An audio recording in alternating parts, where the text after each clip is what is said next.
You're with SBS Radio. Find more great stories in your language at sbs.com.au.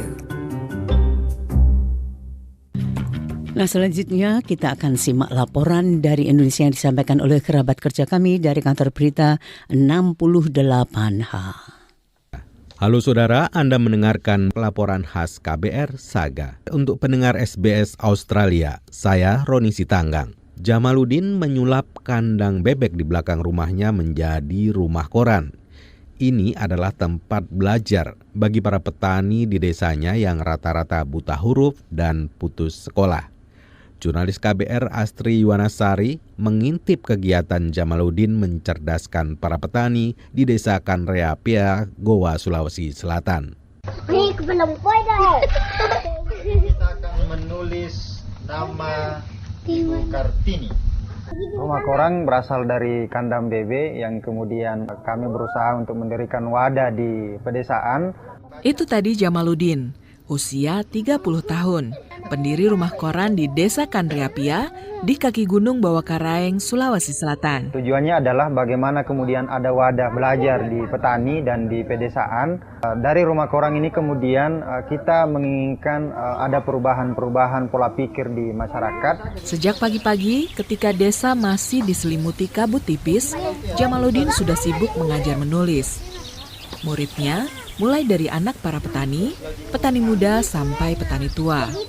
Salah satunya Misa. Itu Pak Jamal itu ngajar ke anak-anak, ngajar saya, Wah. Kalau datang ke di sini, Bu, di situ, Bu. Belum tidak tahu, Bu. Hanya dulu ya tahu sedikit, Bu. Di desa ini masih banyak anak yang putus sekolah, menikah di usia dini, serta bekerja sebagai petani karena tak punya banyak pilihan lain.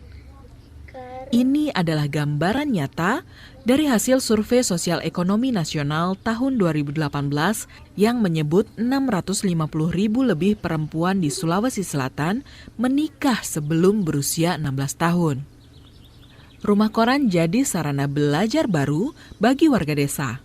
Lewat baca tulis, Jamaluddin yang lulusan S2 Magister Manajemen ini kembali ke desa. Ia juga memasukkan ide-ide baru kepada para petani soal pertanian organik. Kami melihat pada saat petani dia mengaplikasikan produk-produk bahan kimia anorganik di lahan mereka, mereka tidak menggunakan pengaman di diri mereka. Mereka kemudian tidak menggunakan masker, mereka tidak menggunakan kaos tangan dan lain-lainnya, pengaman-pengaman yang lain. Sehingga kesehatan di petani itu sangat rawan. Petani bernama Misa yang juga buta huruf sudah kena getahnya. Biasa kalau sudah pegang pupuk, biasa gatal-gatal tangan, Bu. Kalau sekarang organik tidak, Bu. Cita-cita Jamaluddin adalah mewujudkan Kanreapia sebagai kampung sayur dan desa organik. Kemudian edukasi yang coba kita lakukan adalah bagaimana kita mengadakan pertemuan-pertemuan kelompok-kelompok tani, kemudian kita bagaimana mensosialisasikan produk-produk organik, dan bagaimana kita bersama-sama dengan para petani dan kelompok tani untuk kemudian sama-sama memahami tentang pertanian organik. Total ada 5.000 petani di desa Kanreapia. Hampir setengahnya sudah mulai beralih ke pertanian organik. Dari pertanian organik juga membawa pertanian kita jauh lebih menarik karena pertama dia pemasarannya jauh lebih luas, kemudian dari segi unsur hara tanah itu akan jauh lebih bagus sehingga produktivitas dari lahan tersebut akan jauh lebih tinggi. Kemudian yang paling utama adalah kesehatan petani. Ketika petani sudah menggunakan produk-produk organik, maka kesehatan petani jauh lebih sehat, sehingga petani sehat, konsumen sehat. Tanamannya, Bu, kalau pakai organik, hijau, nasukai pedagang, kalau ada orang datang lihat.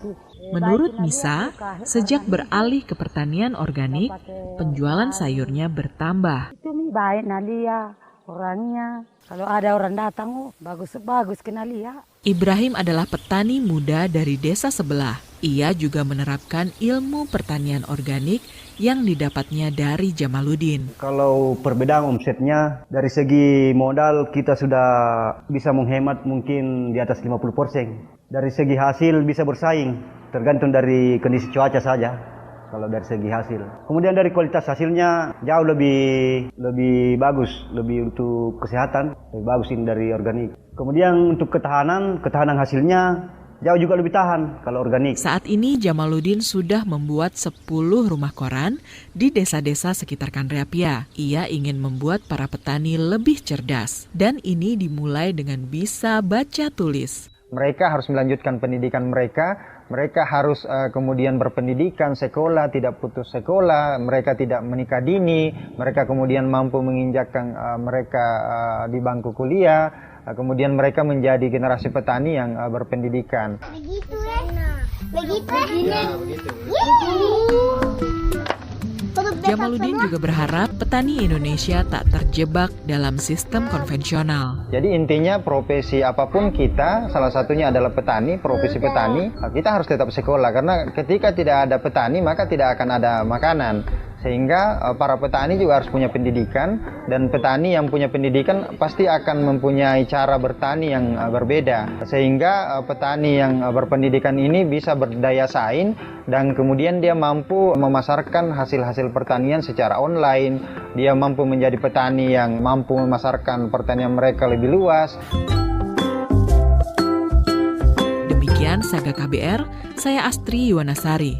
Terima kasih sudah mendengarkan.